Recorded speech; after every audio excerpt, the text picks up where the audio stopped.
Bulldog and Butterfly. By David Christie Murray. Castle Barfield, Haydenhay, and Beacon Hargate form the 3 points of a triangle. Barfield is a parish of some pretensions, Haydenhay is a village, Beacon Hargate is no more than a hamlet. There is not much that is picturesque in Beacon Hargate, or its neighborhood. The Beacon Hill itself is as little like a hill as it well can be, and acquires what prominence it has by virtue of the extreme flatness of the surrounding country. A tuft of Scotch firs upon its crest is visible from a distance of 20 miles in some directions. A clear but sluggish stream winds among its sedges and water lilies round the western side of the Beacon Hill, and washes the edge of a garden which belongs to the one survival of the picturesque old times Beacon Hargate has to show. The oak house was built for a mansion in the days of Queen Elizabeth, but who built it nobody knows at this time of day, or, excepting perhaps a hungry-minded antiquary or two, greatly cares to know. The place had been partly pulled down, and a good deal altered here and there. Stables, barns, cowsheds, and such other outhouses as are needful to a farm had been tacked on to it, or built near it, and all these appurtenances, under the mellowing hand of time and weather, had grown congruous, insomuch that the oak house, if stripped of them, would have looked as bare even to the unaccustomed eye as a bird plucked of its feathers. The house faced the stream, and turned its back upon the beacon with its clump of fir trees.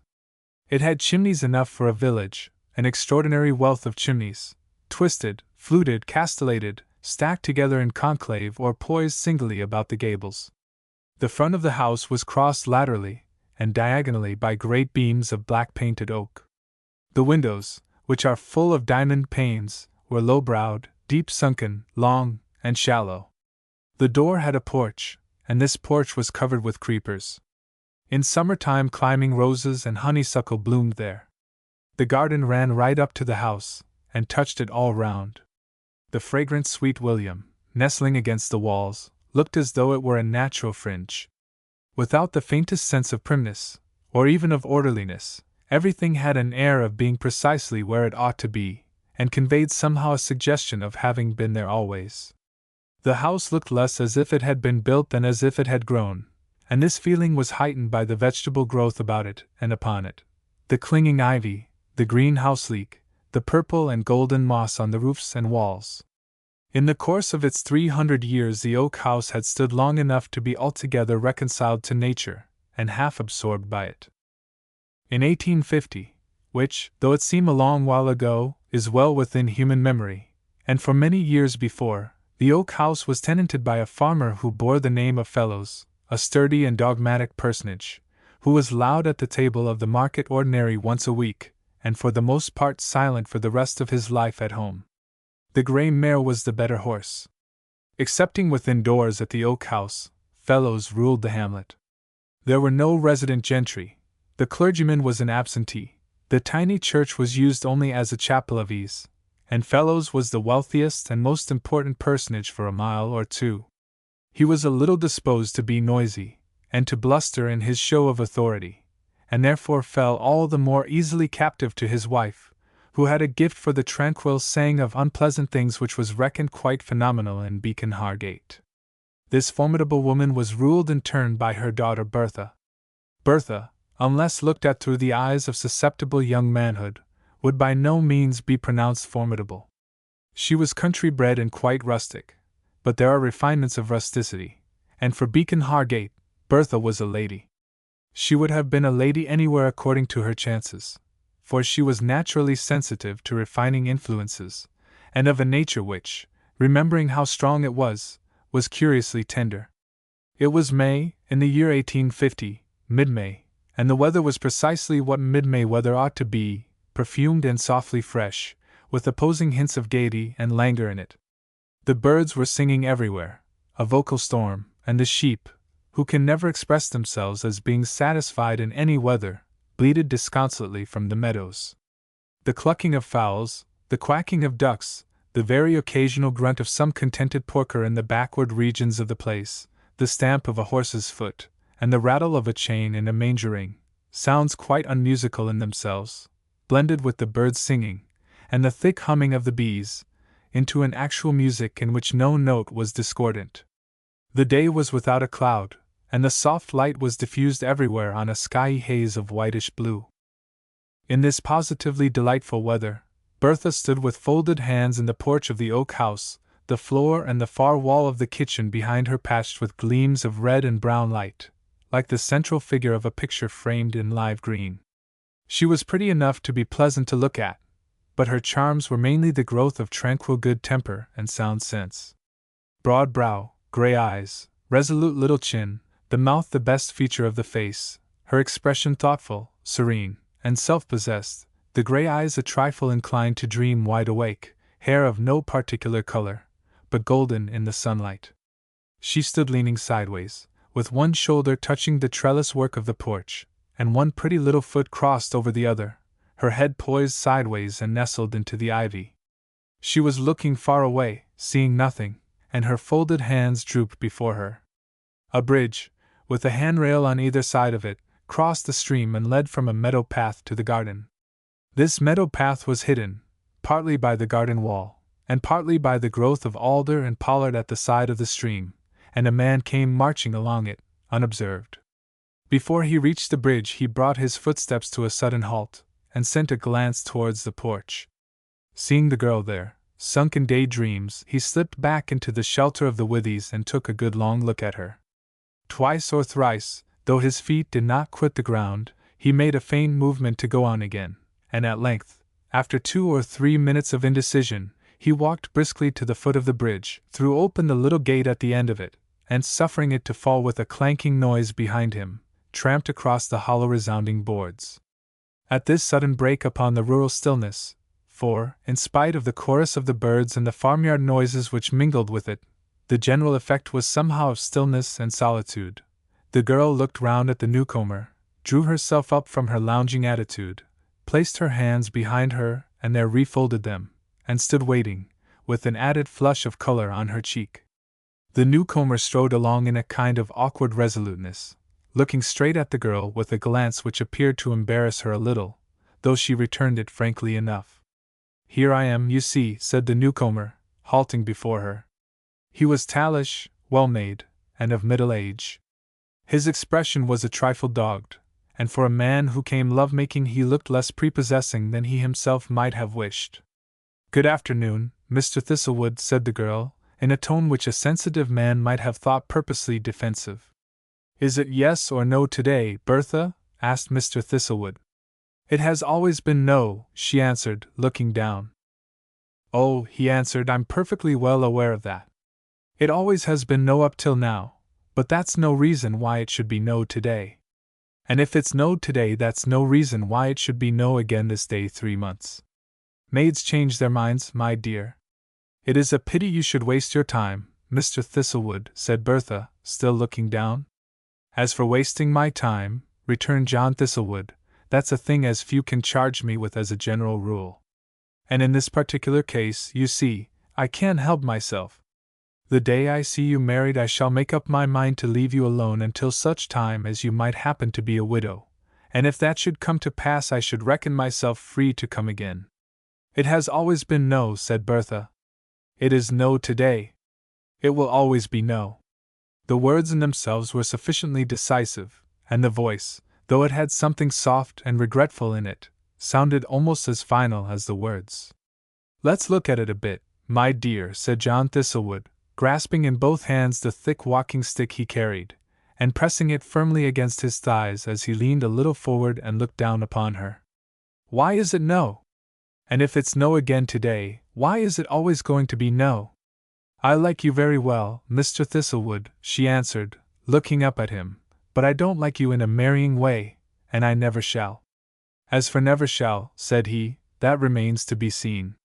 He straightened himself as he spoke, and releasing the walking stick with his left hand put the point of it softly, slowly, and strongly down upon the gravel, dinting the ground pretty deeply with the pressure. "Let's look at it a little further," he added. "It is of no use," the girl answered pleadingly. "It hurts us both, and it can do no good at all." "Let's look at it a bit further," he said again. "This day month you said there was nobody you'd seen you liked better than me. Is that true still?" "It is quite true," she answered, "but it makes no difference." "That remains to be seen," said John Thistlewood again. And as for not liking me in a marrying way, that's a thing a maid can't be supposed to know much of. He waited doggedly as if to hear her deny this, but she made no answer. You've known me all your life, Bertha, and you never knew anything again me.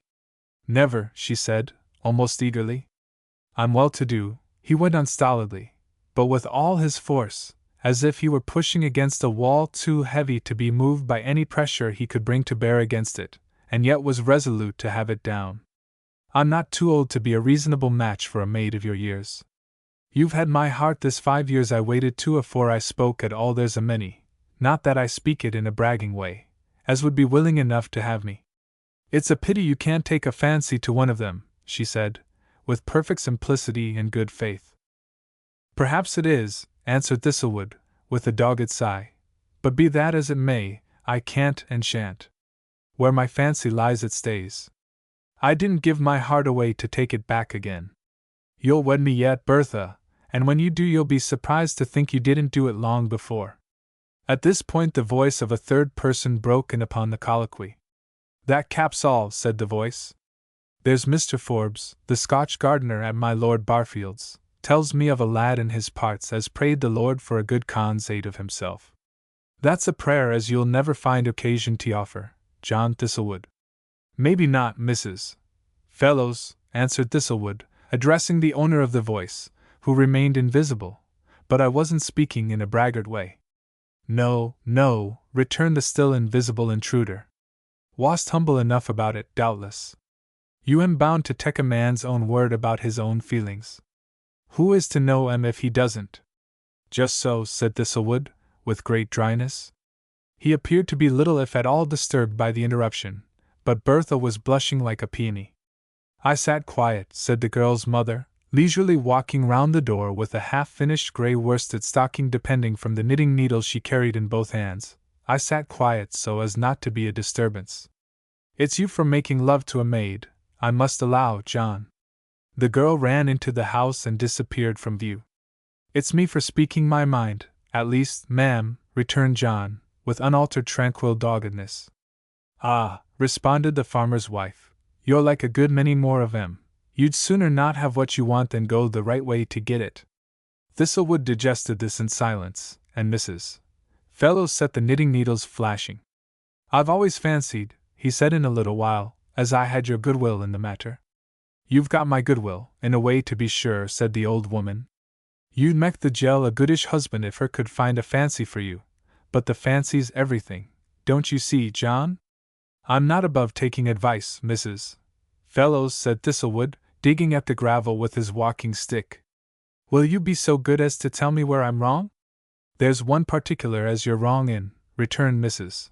Fellows, knitting away with a determinately uninteresting air, and I misdoubt me, you can't alter it. What's that? asked Thistlewood, looking up at her suddenly. You're the wrong man, John.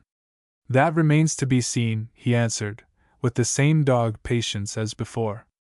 You can't win a maid's heart by going at her as solemn as a funeral, pursued the old woman. If you'd begun sprightly with the gel, you might had a chance with her. La! Says you. What a pretty frock you're wearing today. Or, how nice you do up your hair for a certainty. I don't look on marriage as a thing to be approached by that fashion, said Thistlewood. Well, returned the old woman, clicking her needles with added rapidity, I've always said there's no end to the folly o' men. D'ye hear that there cuckoo? Go and catch him while shoutin' at him. And when next you're in want of toast at tay-time, soak your bread in a pan o' cold water. Thistlewood stood for a time in a rather dogged-looking silence, sometimes glancing at the notable woman and glancing away again. Her eye expressed a triumph which, though purely dialectic, was hard for a disappointed lover to endure, even whilst he refused to recognize his disappointment. I should regard any such means of getting into a maid's good graces as being despisable, he said, after a while. Very well, my Christian friend, the farmer's wife retorted, with a laugh. Them as mek bread without barm must look to spoil the batch. I was niver of a flatterin' turn of mind, said Thistlewood. You niver was, John, responded Mrs. Fellows, with an accent which implied something beyond assent. He flushed a little, and began to tap at his corduroyed leg with the stick he carried, at first with a look of shamefaced discomfiture, and then with resolution. He finished with a resounding slap, and looked up with a light in his eyes. "I'm pretty hard to beat, ma'am," he said, "though I say it as should not. I'm not going to be conquered here if I can help it. And I look to have you and Mr. Fellows on my side, as far as may be asked in reason. Her'll find no better husband than I should be to her, I am sure. There's more than a wheedlin' tongue required to make a married woman happy. I've pretty well proved as I'm not changeable. There's a strong arm to take care of her. There's a homely house with plenty in it. There's a goodish lump at the bank, and there's nothing heart can desire as her might not have by asking for it." "Well, John," said the farmer's wife, clicking her needles cheerfully, "I've not a word to say again the match. Win the wench and welcome. My dancin' days is pretty nigh over, but I'll take the floor once more with pleasure, if you won't be too long in makin' ready for me." "There's nothing more to be done at present, I suppose," the lover said presently, "and so I'll say good-bye for this afternoon, Mrs. Fellows." With this he turned upon his heel, and marching sturdily down the path and across the little bridge, disappeared behind the withies and pollards. The farmer's wife waited a while until he was out of hearing, and then, without turning her head, shrilled out Bertha. The girl came silently downstairs and joined her in the doorway. The mother pursued her knitting in silence, a faint flicker of a humorous smile touching her face and eyes now and again. At length she spoke, looking straight before her. "Why wouldn't marry the man, Mr. Thistlewood?" asked Bertha, making the feeblest possible defense against this direct attack. "Aye," said her mother, "Mr. Thistlewood to be sure. Why wouldn't marry him?" "I like him well enough in a way," the girl answered, "but I don't like him that way." "What way?" "Why, in a marrying way," said Bertha. "Pooh," answered the notable woman. "What's a maid know how she'd like a man?" "I should have the greatest respect for him," Bertha answered, wisely avoiding the discussion of this question, "if he wouldn't come bothering me to marry him." "Aye," said her mother, assenting with a philosophic air. "That's a wench's way. When a man wants nothing, her'll give him as much as her can spare. But look hither, my Jell. You listen to the words of a old experienced woman. There's a better love comes after the weddin', if a Jell marries a worthy solid man, than ever her knows before it. If a Jell averts from a man, that's another matter. But if her can abide him to begin with, and if he's a good man, her'll be fond of him before her knows it." "I should never be fond of Mr. Thistlewood, mother," the girl answered, flushing hotly. "It's of no use to speak about him." "Did the man ever mek love to you at all?" the mother asked, "beyond comin' here and barkin'. Won't marry me?" "I wish you wouldn't talk of him, mother," Bertha answered in a troubled voice. "I respect him very highly, but as for marrying him, it's out of the question. I can't do it." "Well, well," returned her mother, "nobody's asking you to do anything o' the sort. I'm trying to find your mind about him. It's high time 'twas made up one way or other. You've come to a marriageable age." "I'm very well as I am," said Bertha, rather hastily. "I'm not in a hurry to be married." "You've never been much like other Jells," said her mother, with a dry humorous twinkle which looked more masculine than feminine. "But I reckon you'll be in about as much of a hurry as the rest on 'em be when the right man comes." At this moment a whistle of peculiar volume, mellowness, and flexibility was heard. The whistler was trilling "Come lasses and lads" in tones as delightful as a blackbird's. "Is this him?" said the old woman, turning upon her daughter. Bertha blushed, and turned away. The mother laughed. A light footstep sounded on the echoing boards of the little bridge, and the human blackbird, marching gaily in time to his tune, flourished a walking stick in salutation as he approached. "Good afternoon, Mrs. Fellows," cried the newcomer. "Good afternoon, Miss Fellows." They both returned his salutation, and he stood before them smilingly, holding his stick lightly by the middle, and swinging it hither and thither, as if keeping time to an inward silent tune. His feet were planted a little apart, he carried his head well back, and his figure was very alert and lithe. He made great use of his lips in talking, and whatever he said seemed a little overdone in emphasis. His expression was eager, amiable, and sensitive, and it changed like the complexion of water in variable weather. He was a bit of a dandy in his way, too. His clothes showed his slim and elastic figure to the best advantage, and a bright-colored neckerchief with loose flying ends helped out a certain air of festal rural opera which belonged to him. "I passed Thistlewood on my way here," he said, laughing brightly. He looked as cheerful as a frog. Did Y ever notice what a cheerful-looking thing a frog is? He made a face ludicrously like the creature he mentioned. The old woman laughed outright, and Bertha smiled, though somewhat unwillingly. "I don't like to hear Mr. Thistlewood made game of, Mr. Prothero," she said a moment later. "Don't you, Miss Fellows?" asked Mr. Prothero. "Then it shan't be done in your presence again." "That means it may be done out of my presence, I suppose," the girl said coldly. "No, nor out of it," said the young fellow, bowing with something of a flourish, "if it displeases you." "Come in, Lane, my lad," said the mother, genially. "I've got the poultry to look after at this hour. Bertha, I'll take care of you till I come back again." Lane Prothero bowed again with the same gay flourish, and recovering himself from the bow with an upward swing of the head, followed the women folk into the wide kitchen as if he had been crossing the floor in a minuet. If these airs of his had been assumed they would have touched the ridiculous, but they were altogether natural to him, and what with them and his smiling, changeful, sympathetic ways, he was a prime favorite, and seemed to carry sunshine into all sorts of company. When the mother had left the kitchen, the girl seated herself considerably apart from the visitor, and taking up a book from a dresser beside her, began to turn over its pages, stopping now and again to read a line or two, and rather ostentatiously disregarding her companion.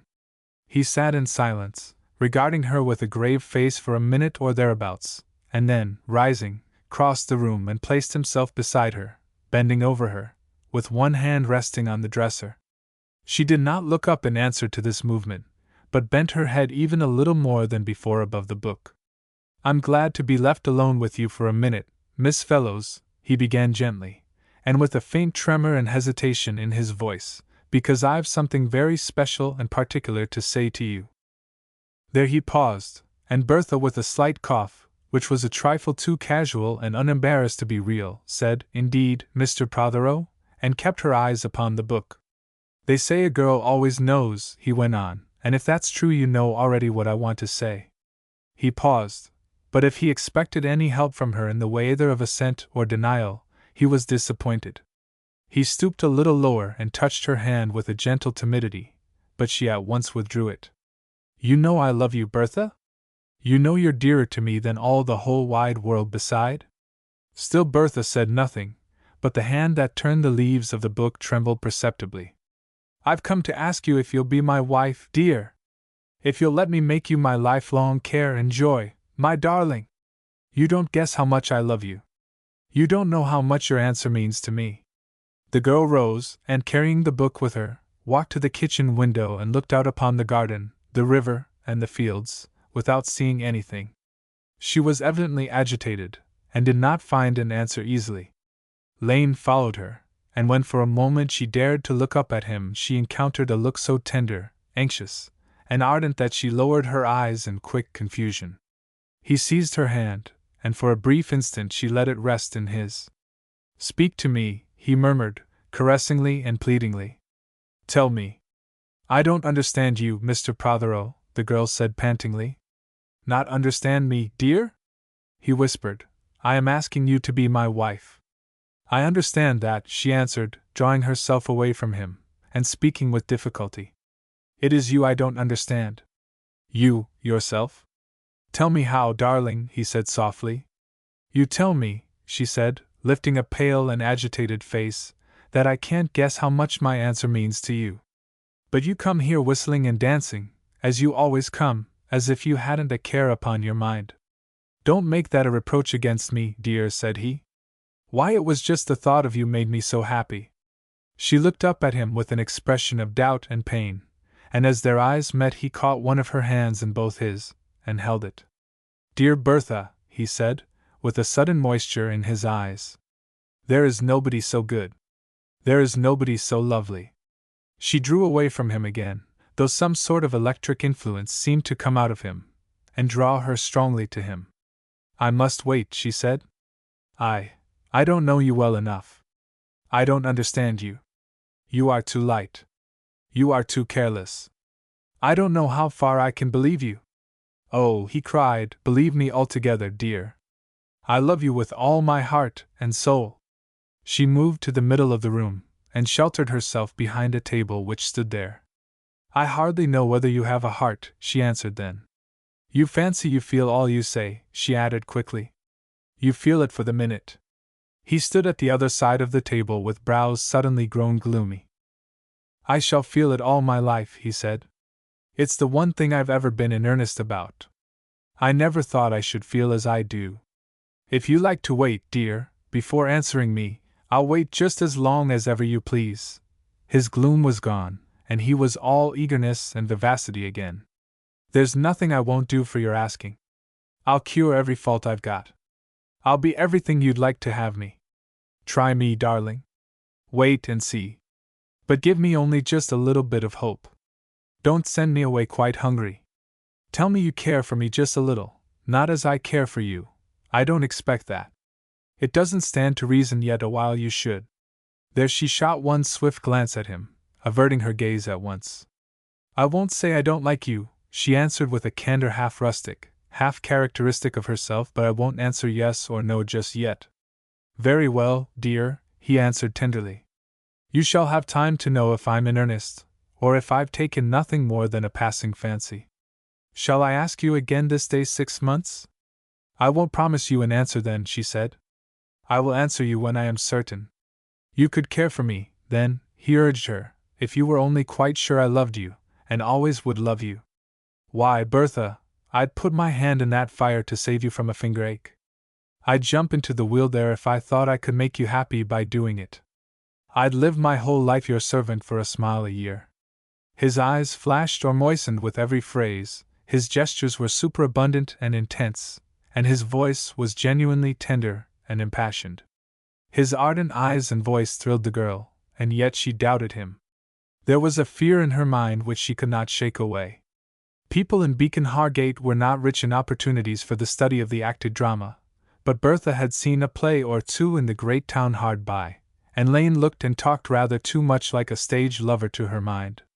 In the unreal life behind the footlights lovers talked with just such a fluency, just such a tender fiery emphasis. In real life John Thistlewood came doggedly a-wooing with the shoulder propped against the doorpost, and had hard work to find a word for himself. If only that one absent element of faith could be imported into the business, Lane Prothero's fashion of courting was certain to be infinitely more delightful than John Thistlewood's, but then the absent element was almost everything. And for poor Bertha the worst part of it seemed that she loved the man she doubted, and could not love the man in whose affection she held the profoundest faith. That the rough, clumsy, and persistent courtier loved her was one of the indisputable facts of life to her. She knew it just as surely as she knew that she was alive. She knew it, and the knowledge hurt her, for she could fancy nothing less hopeful than Thistlewood's wooing, and she was without a spark of mere vanity. I think it is because you say so much that I don't feel quite able to believe it all, she said. You feel it when you talk about it, but it seems to me as if you had to talk before you get to feel it. His brows bent down over gloomy eyes again, and he folded his arms as he looked at her. Once more poor Bertha thought of the stage lover she had seen, and a long-drawn sigh escaped her. I can't think it's all quite real, she said, almost desperately. You think I say too much? He retorted. It seems to me as if I said too little. It seems to me as if there weren't any words to speak such thoughts and feelings. Is that because you don't value the words? She asked him. Don't you think that if you felt what the words do mean that they'd seem enough for you? I know I'm a good-for-nothing beggar, he answered, with a sudden air of weary self-loathing and disdain. I know. I've got a way of taking everything in deadly earnest for an hour or two. But with a sudden swerve into the track of self-justification, if that makes you think I'm fickle and weak-willed, you're all wrong, darling. There are some fellows, I know plenty, who go through life like a lot of oysters. They don't feel anything, they don't care about anything, or anybody. But bless your heart, my dear, they never get doubted. Bertha took this for a satiric dig at the absent Thistlewood, and spoke up for him, needlessly, as it happened. Still waters run deep, Mr. Prothero. Some of them do, responded Mr. Prothero, with profoundest gloom, which lightened suddenly into a smile as bright as sunshine. But some of them don't run at all. And some of them are as shallow as any puddle you'll find along the road, only they're so bemuddled you can't see to the bottom of 'em. You can plumb 'em with your little finger, though, if you don't mind soiling it. Now this innocent generalization seemed gratuitously offensive to the absent Thistlewood, and chilled Bertha greatly. That may be very true of some people, she responded, but it isn't true of all the quiet people in the world. And I don't think, Mr. Prothero, that the people who make the greatest parade of their feelings are the people who really have the most to speak of. Why, that's true, too, of some people, returned Prothero, but there are all sorts in the world, dear. Some say a lot and feel a lot, some feel a lot and say nothing. Some say nothing and feel nothing. It may be a fault with me, I don't know, but when I start to say a thing I want to say all of it. But surely a feeling isn't less real because you don't seem able to express it whatever words you choose. Where the feeling's sacred, the words are sacred, Bertha objected. Tell me what it is you fear about me, he besought her, leaning across the table, and searching her face with his eyes. You don't believe I should have a wandering mind if you said yes, and we should once be married? She had laid the book upon the table, and now betook herself to fingering the leaves again. I've no right to pick faults in you, or give you lessons, Mr. Prothero. Oh yes, you have, he answered. All the right in the world. If you'll take in hand to show me my faults, I'll take in hand to cure 'em so far as a man may. I don't think you're fickle, said the girl hesitatingly, but I do think you're shallow, Mr. Prothero. Not a bit of it, dear, he protested. I'm as deep as Gamk. As for your still waters running deep, it'd be a better proverb to my mind to say deep waters run still, at times. Niagara's deepish, folks say that have seen it. That's not to say that I even myself with Niagara, you'll understand, though 'tis in my nature to splash about a good deal. But all that apart, Bertha dear, try to make up your mind to take me as I am, and help me to make a man o' myself. At this point back came the farmer's wife with a clatter of pails in the back kitchen to indicate her arrival in advance. Lane took his leave with a reluctant air, going away much more gravely than he had arrived. Well, said Mrs. Fellows, drawing her knitting from a capacious pocket and falling to work upon it at once, hast sent number 2 about his business? Bertha cast an embarrassed look at her and blushed. Mother, she said, you seem to find out everything. Can find my way to the parish church by daylight, the elder woman answered with complacency. But you take care, my wench, whilst thee beest throwin' all the straight sticks aside, as thee doesn't pick up a crooked un at the last. Thee hast a fancy for the lad, too, that's as plain to be seen as the beacon. Oh, cried Bertha, reddening again. I hope not. For me, my Jell, said her mother. For me. And it's outside my thinkin' why a maid shouldn't take a fancy to him. A lad is as stiddy and handsome, and as blithe as sunshine. He's as fond as a calf into the bargain. She liked to hear him praised, and woman-like, began to depreciate him faintly. I don't think he's very solid, mother, she said. The elder woman smiled at the transparent artifice, and refused to be entrapped by it. No, she answered. Lane's a bit of a butterfly, I will say. And Jack Thistlewood's a bulldog. Mek your chice betwixt them while they am there to be chose from. Which is it to be? Butterfly or bulldog? But Bertha answered nothing. 2. Things may have changed of late years, but in those days the parish churchyard was the great meeting place for lovers who as yet were undeclared or unaccepted. The youth and the maid were both there for a purpose altogether removed from love-making. The meeting had the advantage of being accidental and certain. It was a tacit assignation which was almost certain to be kept, and even the shyest of sweethearts would dare to walk homewards together a little of the way even in the lightest of summer evenings. When Sunday morning came, and the one musical bell began to tinkle, Bertha stood before her open bedroom window, tying her bonnet ribbons at the glass, in the embarrassing certainty that both her lovers would be waiting outside the church to meet her. This certainty was the less to be endured, because Bertha had the sincerest desire to close with heavenly rather than with earthly meditations on a Sunday, But she could no more help being flustered by the thought of Lane Prothero, and being chilled by the anticipation of Thistlewood's look of bulldog fidelity, than she could help breathing. The girl's trouble was that she could not give her heart to the man who commanded her respect, whilst it was drawn fluttering with all manner of electric palpitations towards another whom she thought infinitely less worthy. There was nothing in the world against Lane Prothero in any serious sense. Nobody spoke or thought ill of him, or had ground for ill speaking or thinking. But it was generally conceded that he was a butterfly kind of young fellow, and there was a general opinion that he wanted ballast. Rural human nature is full of candor of a sort, and Lane was accustomed to criticism. He took it with a bright carelessness, and in respect to the charge of wanting ballast was apt to answer that ballast was a necessary thing for boats that carried no cargo. Thistlewood was generally admitted to be a well-ballasted personage, a man steady, resolved, serious, entirely trustworthy. "John Thistlewood's word is as good as his bond," said one of his admirers one day in his presence. "John Thistlewood's word is his bond," said John Thistlewood, "as any man's ought to be." People remembered the saying, and quoted it as being characteristic of the man, a man cut roughly out of the very granite of fidelity. Surely, thought Bertha, a girl ought to esteem herself happy in being singled out by such a man. The cold surface covered so steady, so lasting a glow. And as for Lane, well, Lane's heat seemed the merest flashes, intense enough to heat what was near them, but by no means enduring.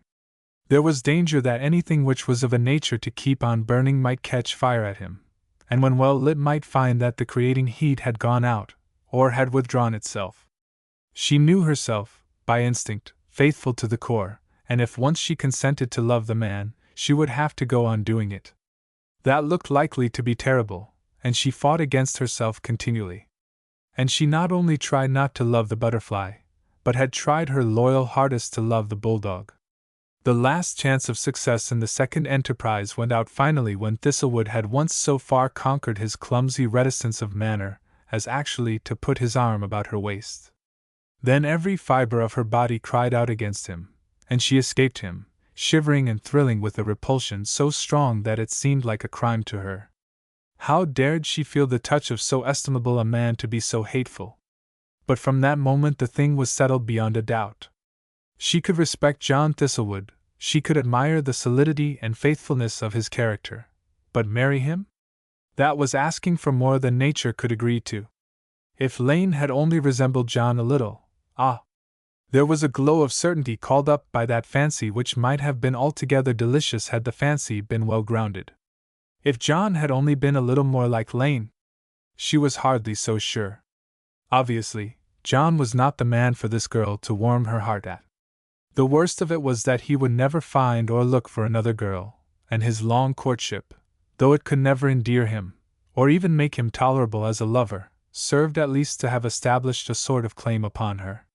The great faithful heart might break if she should throw herself away. The depth of his affection, as she realized it for herself, could only be understood by one capable of an equal passion. She never guessed, or came near to guessing, that her conception of him was the realization of herself, but it is only great hearts which truly know what great hearts can be, and her profound conception of Thistlewood's fidelity was her own best certificate to faithfulness. The little musical bell went on tinkling as she walked across the fields. It had various rates of movement to indicate to distant worshippers the progress of the time, and she gave a careful ear to its warnings, so regulating her steps as only to enter the churchyard at the last minute. There sure enough were both John and Lane waiting to pay their morning salutation. Happily, to her own mind, there was time for no more than a mere handshaking and a good morning, and she walked into the church, beautifully tranquil to look at, though she could hardly believe that all the congregation could not guess with what a startled feeling her heart had begun to beat. By and by the influences of the place and the service began to soothe her, though she only succeeded in excluding her lovers by a conscious process of forgetfulness which was not so far removed from memory as it might have been. The Thistlewood pew was a little to the front on her right, and the Prothero pew a little to her front on the left, but she kept her eyes so studiously downcast that she got no glimpse of either, until a strange and altogether remarkable feeling of something missing surprised her into looking up. Her eyes went first to the Prothero pew, and Lane was not there. Then, in spite of herself, she listened for Thistlewood's voice in the responses, and not detecting it, was impelled to look for him. He also was absent, and she began to quake a little. Was it possible they had stayed outside to quarrel?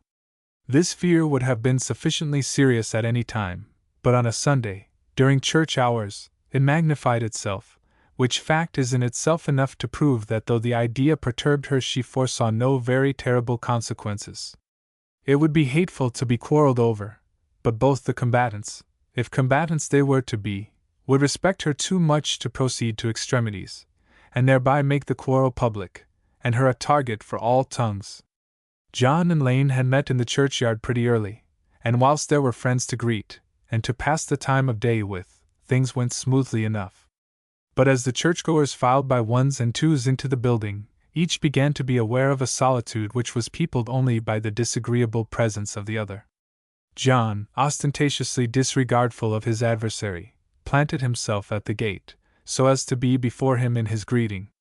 Lane, rather unusually erect and martial in his walk, marched past him into the village roadway, and there loitered for the same intent. Thistlewood, recognizing the meaning of this maneuver, strolled into the roadway, and doggedly planted himself a yard or two beyond the spot where his rival had halted. Lane, with an air to the full as ostentatiously and offensively disregardful as the others, marched past Thistlewood with half a dozen soldierly-looking strides, and bringing himself to an abrupt halt, made a disdainful back at him. Again Thistlewood advanced, but this time he drew himself up a trifle behind his rival, and laid a finger on his shoulder. "Well," said Prothero, without turning his head. "I shall want a word with thee by and by, my lad," Thistlewood said quietly. "Have it now," replied Lane, settling his shoulders jauntily. "There's time and plenty afore us," Thistlewood answered, regarding him with supreme disfavor. The younger man looked straight before him with an exasperating aspect of indifference.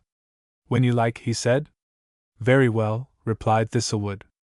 "In 5 minutes' time from now." "Church time," said Lane smilingly, surveying the landscape. "Be'st that keen set on the sermon?" John inquired. "Don't know that I am," replied the enemy, rising a little on his toes, and then settling his shoulders anew. 5 minutes' time from now." The jaunty airs and scornful disregard began to warm Thistlewood's blood a little. "Canst look a man i' the face when thee talks to him?" he asked. "Yes, bless your heart and soul alive," cried Lane, swaggering round and beaming on him. For half a minute they looked at each other, the one angry, resolute, and lowering, with head bent a little forward, his glance directed upward past his down-drawn brows, the other smiling with seeming sweetness and gaiety. Thistlewood seemed to restrain himself with something of an effort. "We'll talk together by and by," he said, and turning, deliberately walked back into the churchyard. For a few seconds Lane stood glorying, but on a sudden it occurred to him that his rival was behaving in a more dignified manner than himself, and this was a reflection not to be endured without instant action. So he marched back into the churchyard also, and left John in the foreground. When Bertha appeared, her elder lover paid his respects first, and Lane came up afterwards, looking, as she remembered later on, prodigiously gloomy and resolved. The bell had been silent for a minute, and the curate's voice had begun to drone within the building. The rivals were alone, and nobody was within sight or earshot. "Shall we walk a pace or two, Mr. Prothero?" asked John. Mr. Prothero, without speaking, sauntered out at the gate, vaulted a stile opposite, and paused in a field pathway. Thistlewood followed, throwing first one leg and then the other over the rail with a sort of labored deliberation. "Now," said Lane.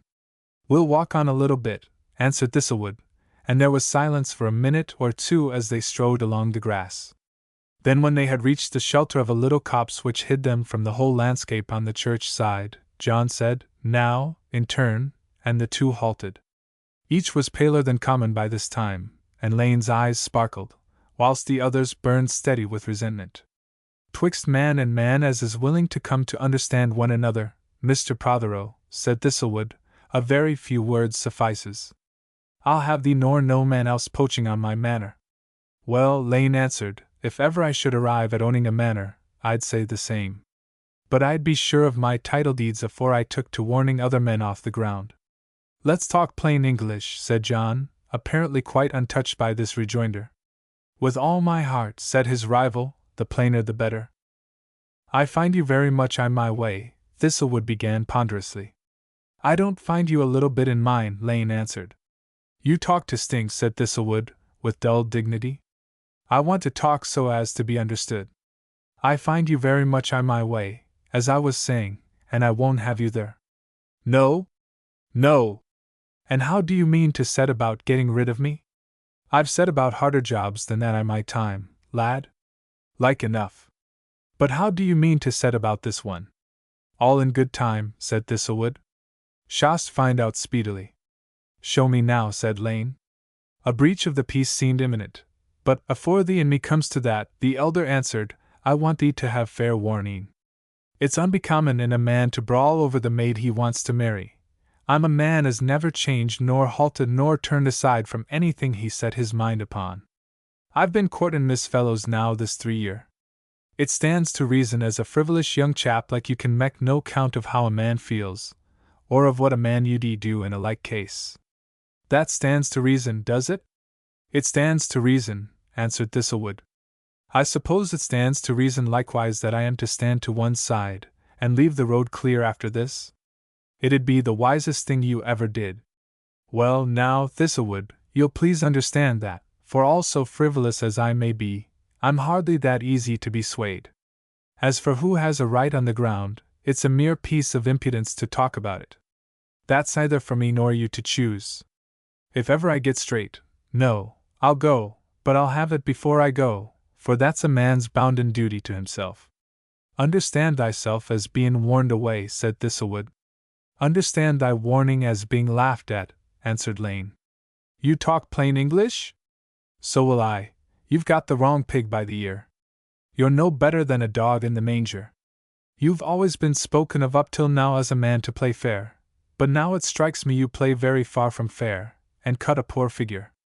As for threats, a man who won't take a hiding when it's offered to him, what's he good for, I should like to know? Here, as elsewhere, Mr. Prothero was true to nature, and spoke with striking emphasis. He was quite red-hot with scorn at the imaginary fellow who would not take the proffered hiding, though a minute earlier, when he had told Thistlewood that he had the wrong pig by the ear, his manner had been marked by a cold and lofty superiority. Be'st warned, said Thistlewood, that's enough? Not half enough, nor yet a quarter, cried Lane, with a bellicose air, not unmixed with swagger. I've taught my hands to take care of my head, sir, and they'll be ready to do it whenever the time occurs. But it always seemed a bit ridiculous to me to talk about fighting beforehand when the fight's over. There is something to talk about. You seem to be in a hurry for that there hiding, said Thistlewood.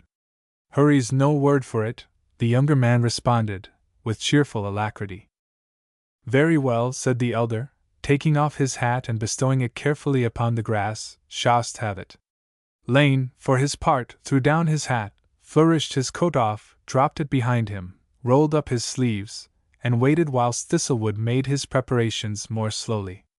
Prothero set that mellow whistle of his to work on the British Grenadiers, and his enemy smiled grimly to think how soon he would silence the music. Half a minute later they were standing foot to foot and eye to eye, the music already silenced.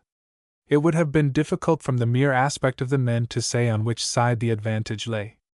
In height and reach they were nearly equal, and if Thistlewood's weight and muscle were in his favor, Prothero was as active as a cat. And here might have been recorded a bit of history to warm the blood of such as love and remember the old-fashioned manhood of England. We are grown too refined and civilized nowadays for the old rude arbitrament, and so fair play has ceased to be the Englishman's motto in fighting, and the English rustic shoots and stabs like the rustic of other lands. All fighting is foolish, more or less, but we had the manliest, friendliest, most honorable, and least harmful way of doing it amongst all the sons of men, and so our legislature killed out the noble art from amongst us, and brought us to the general ugly level. It was in the reign of the Tipton Slasher, which, as people learned in the history of manners will remember, was a longish time ago, when these two Britons stood up to arrange their differences after the fashion then in vogue. There was nobody to see fair play, and so they saw it for themselves, as all fighting Englishmen did when there was a code of honor to go by. It was not a mere affair of hammer and tongs, but very fair scientific fighting, the science vivified by enjoyment, and full of energy, but never forgotten for a second. The pleasure was keen on both sides, for from the beginning of their knowledge of each other these two had been in antagonism, and at the last it was a real treat to let all go and have at it. "I was always a bit frivolous, as you said just now, Mr. Thistlewood," Lane remarked in the first enforced pause of the combat, "but I'd like you to bear me witness that I stick to what I'm at while I'm at it." This address was delivered pantingly, whilst the speaker lay flat upon his back on the grass, with his arms thrown out crosswise. Thistlewood disdained response, and sat with one great shoulder propped against a dwarf oak, breathing fast and hard. When this sign of distress had a little abated, he arose, and said time as if he had been a mere corner man in the affair, and rather bored by it than otherwise. Lane rolled over onto his face, rose to his hands and knees, smiled at his adversary for a little while, as if to give him an appetite for the business in hand, and then got to his feet and made ready. Now for a man to hold his own at this particular form of fighting against an equal adversary for a bare 5 minutes argues 5 grand things for him, and these are chastity, temperance, hardihood, strength, and courage. It speaks well for these admirable qualities in both of them that Messrs. Thistlewood and Prothero made a good hour of it. The advantages and disadvantages had been so equally distributed that by this time they were pretty nearly harmless to each other, but each was sustained by the hope of victory, and each would have died, and for the matter of that, would have gone on dying, rather than yield the precious palm to the other. Now the clergyman who ministered to the spiritual wants of Beacon Hargate was never disposed to gorge his flock with too much doctrine at a time, and on this Sabbath had an invitation to luncheon at a great house some 4 or 5 miles away, and so treated his parishioners, to the scandal of some and the joy of others, to the shortest discourse they had ever heard from the pulpit. By this mischance it happened that the combatants were discovered by a silent male advance guard of the home-returning congregation, who ran back, his footsteps soundless on the grass, to spread the splendid news. Sunday, or weekday, there was no more welcome break in the monotony of life in Beacon Hargate than that afforded by a fight. The time being church time, and the combatants men of respectable position, lent piquancy to the event, of course, as who shall say me nay? The churchgoers, 2 or 3 farmers, Mr. Drake, the manager of Lord Barfield's estates at Haydenhay, and a handful of labourers came up, at first stealthily, and then more boldly, and looked on at the finish. It was plain that the fight had been severe, but it was equally plain that the best of it was over, and when farmer fellows interposed as amicus curio, nobody but the 2 most concerned had any especial resentment against him. Even for them farmer fellows had a crumb of comfort. "Finish it another time, lads," he said. "Where's the good o' going on wyatt I this manner? Why, a child might hammer the pair on you. Get fresh and have another turn tomorrow, if the 'casion's worth it." So the fight was left undecided after all, and the adversaries were led off to the neighboring brook, where they made themselves as respectable to look at as they could before they took their several ways. They were unsightly for a week or 2, and were close watched by their women folk lest they should renew the strife. Beacon Hargate knew perfectly well the reason of the battle, and Bertha was mightily disdainful and indignant over both her lovers, who, to her fancy, had disgraced themselves and her. 6 days after the fight John Thistlewood's business for once in a way, as well as his inclination, took him to Fellows's farm, and there Bertha, who for very shame had not quitted the house since Sunday, first saw the result of the fray. The stalwart farmer's face was discolored, and in places still swollen. She saw the wicked handiwork of Lane Prothero, and vowed within herself that she would see that dreadful young man no more. She could have cried for pity of poor Mr. Thistlewood, who had been thus shamefully treated for the crime of being faithful in love. If John had known it, he had at this instant the best chance of being taken as Bertha's husband he had ever had, or was like to find. But he was shamefaced about the matter, as heroes not uncommonly are with regard to their achievements, and was disposed to think himself at an even unusual disadvantage. Bertha stifled in her heart whatever tender sentiments Prothero had inspired, and was prepared to pass him whenever she might meet him with such a manner as should indicate her new opinion of him beyond chance of mistake. Thistlewood had appeared on the Saturday, and on the Monday the fates threw her younger lover in her way. She discerned him from a distance, herself unseen. His figure dipped down into the hollow, and she could not see him again until they met at some turning or other of the tortuous lane. If pride had not forbidden it, she could have turned to fly homewards, but she hardened her heart and went on until his footsteps sounded clearly on the stony road. Then he turned the corner, and she lifted one glance of superb disdain which melted suddenly under a terror-stricken pity.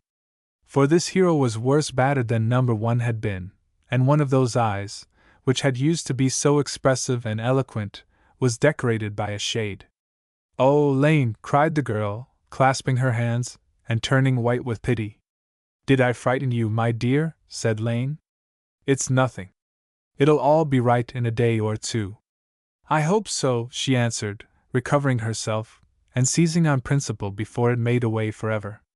"I wish you to know that I think you have behaved very disgracefully, and I hope you will never speak to me again." "Why," said Lane, "that's hard measure, Bertha, and as for behaving disgracefully, if a man threatens to punch your head you must give him the chance to punch it. That's man's law, anyhow, whether it's woman's or not." "I am sure Mr. Thistlewood is no quarreller," said Bertha, with great dignity and severity of demeanor. "It takes no great penetration to guess who began it." "There's one thing I will say for him," returned Lane. "He's a truth-telling fellow, to the best of my belief. Ask him who began it. He'll tell you. Not that I should take any particular blame or shame for having begun it myself, but since that's how you look at it, dear, why, I should like you to be satisfied." "Do you think, Mr. Prothero," demanded Bertha, "that it's the way to win a girl's esteem to brawl about her in public on a Sunday?" "That's what Thistlewood said," Lane answered, with cunning simplicity. "It's unbecoming," said he, "in a man to brawl over the maid he wants to marry." "I was certain he would say so, and think so," returned Bertha, with a sinking of the heart. She wanted grounds for pardoning Lane. "Well," said Lane, with a retrospective air, "we talked for a while, and he was good enough to promise me a hiding if I didn't keep out of his way, meaning, of course, at your father's house. I didn't seem to take it quite so meekly as he thought I ought to, and by says he, 'You seem to be in a hurry for that hiding.' So I just made answer that hurry was no word for it, and then, the pair of us being keen set, we got to it. The day was an accident, and I dare say a piece of forgetfulness on both our sides. But you see, my dear, a man's just as bound to guard his self-respect on a Sunday as on a weekday." "I have been very deeply wounded," said Bertha. "I wish to respect you both, and now I can respect neither of you. Good morning, Mr. Prothero." Mr. Prothero stood discomfited, and looked mournfully after her, as she walked away. When she had disappeared round the bend of the road he sat down upon the bank and plucked grasses with mechanical fingers, turning the thing up and down in his mind for an hour or thereabouts. Suddenly he jumped to his feet and resumed his walk, smiling with head erect, and that mellow whistle of his rose on the air with jollity in every note of it, for it had broken upon his mind like sunshine to remember her first exclamation on seeing him. He was a young man who was in the habit of making sure of things, and he had never in his life been surer of anything than he felt about this. The name, the tone, the look, meant more than a common interest in him.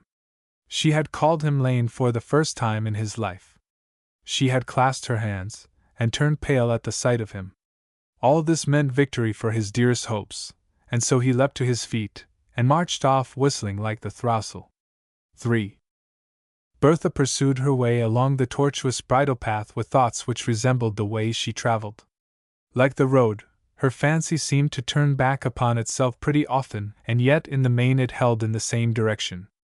Of course, fighting was a brutal business to a girl's way of thinking, but then, when she came really to think of it, men were strange creatures altogether, half terribly glorious and half contemptible.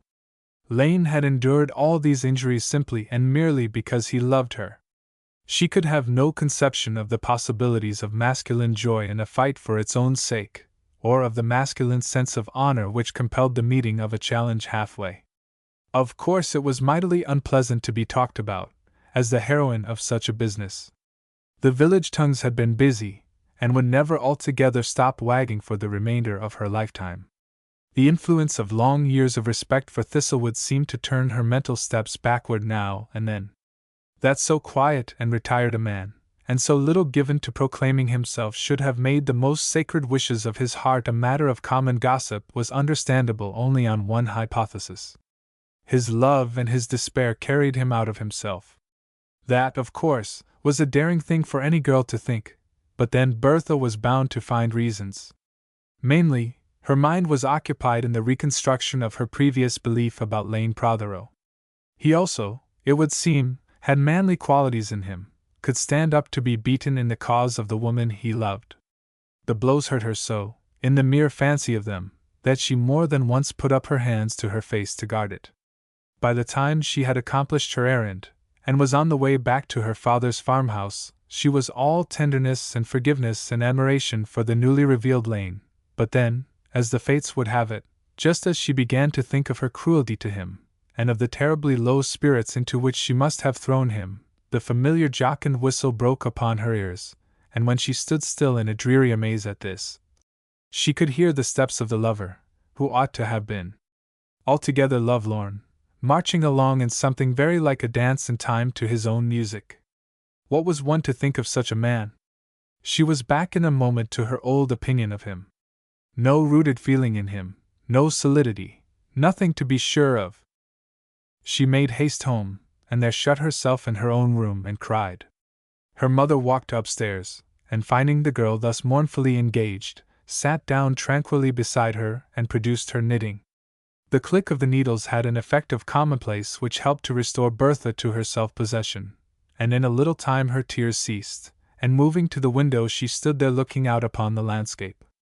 The monotonous click of the needles ceased, and she knew that her mother had laid down her work in her lap and was regarding her.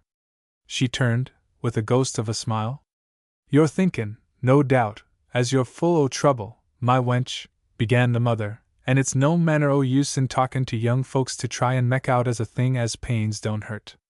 But if you can only bring 'em to understand as it won't hurt much by and by, you've done summat for 'em, maybe. What's the trouble, wench? Come and tell thy mother." "It's all over now, mother," said Bertha. "Not it," returned Mrs. Fellows, "nor won't be yet a while. Beesn't one as cries for nothing, like most gels. I was niver o' that kind myself." Bertha would not, perhaps could not, make a confidant even of her mother in this matter, but Mrs. Fellows had a remarkable faculty for striking human averages, and she got near the truth in her guesses. "There's one thing fixed and sure, my dear," she said, "and that is as follows: either you must find a mind to wed one of 'em, or you must pluck up a spirit and tell 'em you'll wed neither." "I have told Mr. Thistlewood that I can never marry him," said Bertha. "And what about Lane?" her mother asked her. "I can never marry him either," the girl answered steadily. She had her voice under perfect control, but her averted face and the very lines of her figure enlightened the shrewd old mother. "Hast told him so?" she asked. "I have told him," Bertha answered, "never to speak to me again." "Hoity-toity, dearie me!" cried the old woman. "And what says he to that?" "He didn't greatly seem to care," said Bertha, with a beautifully assumed air of indifference. "Maybe he didn't set such store by what you told him as to take it in earnest?" "Oh," said the girl, languidly and indifferently, "he knew I meant it." "And didn't seem to care?" "My dear, you're talkin' of Lane Prothero." "He cared for a minute, perhaps," Bertha said, her assumed indifference and languor tinctured with bitterness by this time. "He cared for a minute, perhaps, just as he does about everything. I heard him whistling an hour afterwards." The disguise was excellent, and might have deceived a woman who had known her less intimately, and watched her less closely, but it was transparent to the mother. "That's the trouble, is it?" said Mrs. Fellows, gravely betaking herself once more to her knitting. Bertha had been crying already, and had hard work to restrain herself. "Look here, my darlin'," the mother said, with unwonted tenderness of tone and manner, "if you can't read your own mind, you must let a old experienced woman read it for you. The lad's as the Lord made him. What we see in any o' the men to mek a fuss about, the Lord in His mercy only knows. but to my mind, Lane's the pick o' 10,000. He's alive, and that's more than can be said of many on 'em. He's a clever lad, he's well to look at, and he's well to do. Mother, cried the girl, almost passionately, her own pain wrung her so, he has no heart. He cares for a thing 1 minute, and doesn't care for it the next. He pretends, no, he doesn't pretend, but he thinks he cares, and while he thinks it I suppose he does care. But out of sight is out of mind with him. Makest most o' thine own troubles, like the rest on us, said Mrs. Fellows philosophically. But in a moment philosophy made way for motherly kindness, and rising from her seat she bestowed her knitting in a roomy pocket and put her arms about her daughter's waist. Art fond of the lad all the same, she said. Ah, my dear, there's nothin' likely to be sorer than the natur as picks flies in the things it's fond on. There's a deal o' Logan at them as thinks all their geese is swans, but they're better off in the long run than them as teks all their swans to be geese. Bertha said nothing, but she trembled a little under the caress, and her mother, observing this, released her, went back to her chair, and once more drew forth her knitting. I reckon, she said, after a pause, as John Thistlewood's had the spoiling of thee. Thee's got to think so much o' them bulldog ways of his'n, that nothin' less 'll be of use to any man as comes a courtin' dot. Don't talk about it any more, mother, said Bertha, with an air of weary want of interest. I have said good-bye to both of them. And there the interview ended. 4. It became evident that Bertha was likely to have a troublesome time before her. First of all came John Thistlewood, dogged and resolute as ever, propping himself against the chimney-piece, flogging his gaitered legs with the switch he carried, and demanding aye or no before his time. Bertha determined to treat him with some spirit. You don't need me to tell you that I respect you very highly, Mr. Thistlewood. But you oughtn't to need me to answer your question any more. I shall be obliged if you will be so good as not to ask it again. I shall ask it, said the dog John, till it comes to be answered one way or another. It has been answered almost often enough to my way of thinking, said Bertha. She had never been tart with Thistlewood until that moment, but he manifested no surprise or emotion of any kind. It never has been answered, and never will be till I see thee married, whether to me or another. When that day come to pass you've heard the last of my question. Thus the dogged John, and he being disposed of for a while, came Lane. To him the persecuted maid was a little less severe than she had been, but she was inexorable. If you like to come here as a friend, Mr. Prothero, in a few months' time, I dare say we shall all be very glad to see you. Well, said Lane, with fine irrelevance, as an enemy this is a house I shall never make a call at. But look at the matter for a minute, my darling. You must not talk to me like that, Mr. Prothero, Bertha said, with great coldness. Like what, my dear? Asked the ingenious Lane. Like that, Mr. Prothero, replied Bertha. I think it so often that I'm afraid I'm bound to say it sometimes, but if it offends, I hope you'll forgive me. You know you are my darling, don't you? You know there isn't a queen in the world I'd even with you if every hair of her head was hung with koh-i-noors. Out of the fullness of the heart the mouth speaketh, the wise man says. So if I do let slip, my dear, or my darling, now and then, you'll know it's accident, and you won't take offense at it, will you? This was agile but unsatisfactory. Please understand me, Mr. Prothero, said Bertha, with rural dignity. You must not come here again until you can come merely as a friend. Bertha! You can't mean it! What have I done? What has changed you? Mr. Prothero! The rural dignity made an insulted goddess of her to Lane's fancy. What right have you to say that I have changed? Why, Bertha, he said, meekly and stricklandly, wasn't I to come in 6 months' time and get an answer? Will you oblige me by coming for your answer in 6 months' time? Answered Bertha. Good afternoon, Mr. Prothero. Bertha thought herself more cruel to herself than to him. She knew how infinitely more cruel she was to Thistlewood, but that was not a thing to be avoided. She and he alike must suffer, she in giving pain and he in bearing it.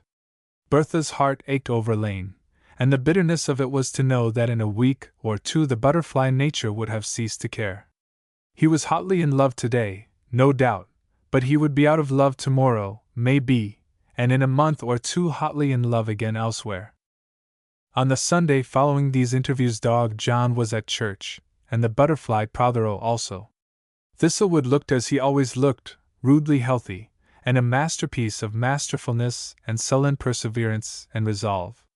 Lane was pallid and miserable, and Bertha, remarking him, was compelled to fall back on the bitter consolation of her former thoughts. He would take it heavily for a day or two, and would then forget all about it. He cast a glance or two in Bertha's direction, and his eyes were full of melancholy appeal. But for her certainty he would have moved her, for she was predisposed to be moved, and she had hardly expected to have had so much effect upon him. He walked dejectedly out of church at the close of the service, and Thistlewood half by accident shouldered him. He took it meekly, and made no sign. 2 or 3 days later came a piece of news of the sort Bertha had expected. Mr. Prothero was heard of as having made one of a picnic party in the neighborhood of Haydenhay, and of this party he was said to have been the life and soul. He was reported to have paid marked attentions to Miss Badger, daughter of a wealthy cheesemonger in Castle Barfield High Street. The young lady was rumored to be possessed of great personal attractions, and a pretty penny, present and prospective. Foreseen as it was, the news stung a little when it came. Even the most butterfly-like of lovers might have waited a little longer. And yet next Sunday, when Bertha went to church, quite resolved not to waste so much as a glance upon him, he looked paler and more dejected than he had done a week ago. She looked in spite of herself. She must needs look at him, and it was evident that as yet the cheesemonger's daughter had found no way to cheer him. Thistlewood never altered. Those strong self-contained natures have a power upon themselves as they have on other people. He could last for years in solid and complete devotion, he could apparently wait forever, and could yet hide from the eyes of the outer world the steady fires which burned within him. That butterfly nature of poor Lane's forced Thistlewood's virtues into prominence by contrast, and the girl had them almost constantly in her thoughts. There was nothing, she told herself remorsefully, that this typical piece of solidity and devotion would not do for her. Her faith in his attachment transcended bounds, and she felt it to be 1,000 pities that she could not love him. It does not happen in every life history that this sort of profound feeling finds an opportunity of proof, but in the story of the lives of John Thistlewood and Lane Prothero this thing came to pass in such wise that he who ran might read the natures of the men, and know them once for all. Bulldog John had gone on doggedly courting, and Butterfly Lane had taken to seeing too much convivial company in Haydenhay and Castle Barfield, and there was a fear in Bertha's mind that if her influence had not been permanent, it had at least started the young man on a track likely to prove disastrous. These emotional people, quick to feel and quick to forget, are hardly to be dealt with without danger. Lane's dissipations must have been graver than even rumor gave them discredit for being. His midnight junketings had made a ghost of him, and to see him at any moment, when he thought himself unobserved, was to wonder how long such a mournful and broken young gentleman could possibly rouse himself to fill the part of king even in a rustic Bohemia. Autumn was on the land. The corn shocks were standing in the stubbled fields, and the night air was full of gossamer, which twined itself about the faces of all wayfarers. Rural work had gone on merrily all day, and when the sun set silence fell, and darkness like a warm shroud. Lights flickered a while in the village and the farmhouse, and then went out one by one. The moon stole over the beacon hill, and looked mildly across the valley. There was not a breath of air stirring, and not a sound upon the night except for the placid and continual gurgle of the stream which had no voice at all by day. Yes. One other sound there was, a sound as of someone moving uneasily in a creaking chair. Creak, creak, creak it grew momently. Crackle, crackle, crackle. Still it grew. A tongue like the tongue of a snake, so light and fine and swift was it, flashed out of a crevice, and flew back again, flashed out again, and again withdrew. Then the snake's body flashed out after it, and melted on the moonlit air. Another, and another, and another. Then a low roaring noise, and all the windows of the basement shone out ruby-colored, and the moon looked bleared by contrast. A distant voice from the village called out fire. There was a crash of opening windows, a tumult of clapping doors, a storm of barking dogs, excited voices, hurrying feet. Old and young, male and female, robed anyhow, ran hard towards the farmhouse, and poured in a thunderous stream across the echoing wooden bridge which spanned the river. The farmhouse was a tower of flame, fantastic turrets springing here and there. The dry timbers, centuries old, made the best of food for fire, and the place flamed like a tar barrel. The screams of doomed horses came with hideous uproar from the stables in the rear. The farmer and his wife, the men servants and the maid servants, were in the garden, all pale with fear and helpless. But the mother tore the night with calling on her daughter's name. Bulldog John and his rival came last of all, though they ran like hounds, and they crossed the bridge and dashed through the crowd together. "Oh, John," cried the agonized mother, clutching at him as though he were an ark of safety. "You'll save her, won't you? God help her! You'll save her, won't you, John?" One figure, black as night against the fierce glow of the flame, dashed across the space between the crowd and the farmhouse. It was hardly seen, and scarce believed in by those who thought they saw. "John," cried the wretched mother, "you'll save her! You as loved her so! You'll save her! There is no manhood in the world that needs to be ashamed to hang back from an enterprise so hopeless and so terrible." The woman shrieked and prayed. The man stood motionless with white face and staring eyes. Then came one wild cry from half a dozen throats at once, and next up leapt a roar that struck the noise of the fire out of being for an instant. For the figure, black against the fiery glow, was back again, by some such stupendous chance, or heaven-wrought miracle, as only desperate valor ever wins. A figure huddled in a blanket lay in his arms, and as he came racing towards the crowd they fell together. They were lifted and borne out of the circle of fierce heat and flying sparks. The house was left to burn, and every thought was centered on the rescuer and the rescued. The fresh air roused Bertha from her swoon, and at the first opening of her eyes and the first words she spoke the mother went as mad with joy as she had been with terror. "Alive! Alive! Safe! Safe! And oh my God! My Christian friends, it was the butterfly as did it." But it was a full month later when Lane Prothero asked his first question. "Where's Bertha?" "Hush! My dear, dear darlin'," said Mrs. Fellows, her eyes brimful of tears. "Lie quiet, there's a dear. Where's Bertha?" "Safe and well, love, safe and well." "I'm thirsty," said the butterfly. He was supplied with a cooling drink, and fell to sleep smiling, with unchanged posture. In half a dozen hours he woke again. "Where's Bertha?" "Here, dearest." And we leave them hand in hand, yearning on each other through their blissful tears.